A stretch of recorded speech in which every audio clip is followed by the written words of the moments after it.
Welcome to Still Plays Galaxy of Heroes. This is a roster update video and our general structure on these videos. Our marquees and unlocks, we will address any notable recent changes with those. There's not too much in this one, except where it does overlap with our next topic of the major project progress, which right now is working towards Jar Jar. So we do have Gungan progress to update on. Then we got our Crons, Datacrons, Omicrons. I might throw an Ami on. I haven't really thought too much about it. And then addressing any larger account weaknesses, and some of that is going to go on and as it overlaps with game modes like territory battles. Right now we're in a somewhat quiet period between releases, which is an opportunity to work on some side projects before we get anything new, because we just finished up a conquest with Cadme. We're starting a new one with Luthen, so it's going to be a couple months before we get a conquest in Fusion. Jar Jar is a little bit in the rearview mirror, and we're still probably a month and a half away from Jar Jar reappearing, giving us a little bit of time to wrap up these Gungans. And then our most recent releases were Pow and Master Qui-Gon being part of those Cadme squads. So what we're waiting for is very likely the next announcement of the next GL and the next Galactic Legend level capital ship. And that is where we are preparing. Spreadsheet where I plan out and strategize everything that we are working towards. And you can see this is improving. If you want to see the specifics, head over to the Discord. I throw screenshots over there. For this video, just look at the colors as a heat map. That's what we're actively working on, and this is improving every single video that we do one of these. This hasn't really changed all that much in terms of what information occupies each of these columns. We got Gungans here in this first one with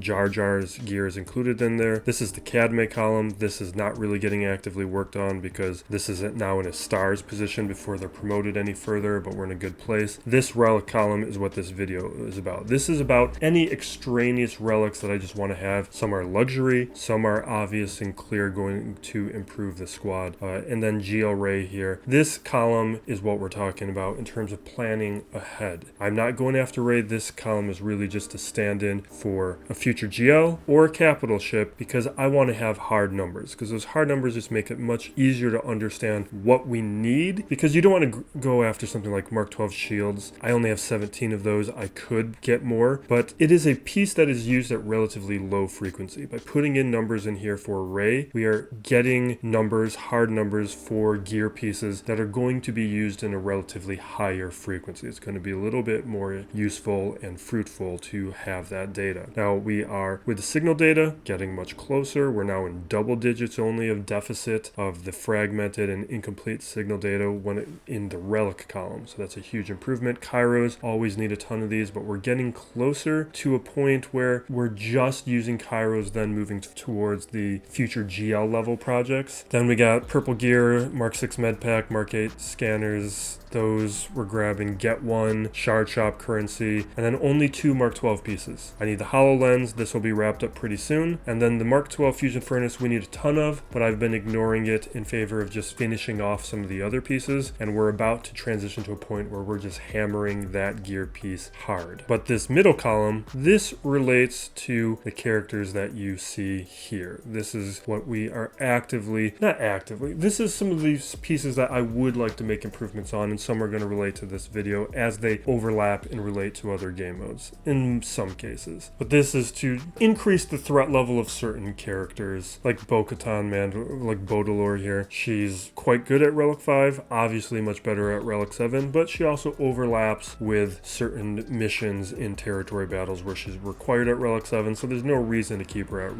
lower relics. And of course, we are actively moving towards Jar Jar right now. This is the main focus of what we are working on, and we did pretty well during the bonus drop event, although I forgot to preload, and because of that I didn't finish Phalanx. So right now I'm actually doing the 100 crystal refresh on that node because I'm a little paranoid that Jar Jar might come back early, because I do think CG likes to control how many new of these characters we get with each iteration of the event. Now you can also see Boss Nass, we got 195 shards, and that's because I held off on the promotion because I found that it was still dropping shards even though I had 100, and I had no interest in the Omegas. I left it off, and now technically that is an error by CG that I gladly exploited. Same deal with Boomadir, but to a slightly lesser degree. So we're going to go through, do our promotion, options. I'm not going to go for any relics right now. What I would like to do is see if we can get 7-star Gear 11 squad of these characters together and see what we can do with that. You can see I'm still getting some of these. Done with Tarpals.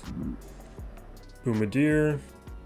I did get a bunch of shards from that error CG made. I was one of the people who benefited. And then here we can get to 6 stars, and we will do that. I do like phalanx in 3v3, not 3v3 wrapped up. We'll play around with this squad though in 5v5. It's just an undersized 4-man squad.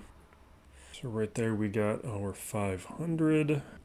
And good progress there. Few more dominoes put in place. You can see we got 47 more shards needed for the Gungan phalanx, which is pretty safe. And I'm probably going to pull back on that extra 100 crystal refresh pretty soon. I think maybe if we're in the 30 shard remaining range, I'll feel safe enough that if the event did come back early, I would be willing to drop crystals and shipments to wrap him up. And you saw from the spreadsheet, I already have all the gear hoarded for these guys for the event. Any deficit you saw in Kairos was Jar Jar's contribution, and we only need that after the event. Now we're transitioning into the meat of this video, and this is going to overlap onto several topics because I have overlapping reasoning for each of these moves. The past Grand Arena was a rough one for me, and it's something that we need to react to in order to make sure that we have improvement. And I think a lot of that is I have not been planning out my Grand Arenas in the ways that I had been in 2023 and 2024. Part of that is just my own workload, and part of that is just the repetition of these events you just kind of want to ease back on. We need to level up the effort again in order to adjust, because the wealth of accumulated knowledge that had protected me is now outdated enough where it's no longer helping. So we will make those adjustments, but it is also something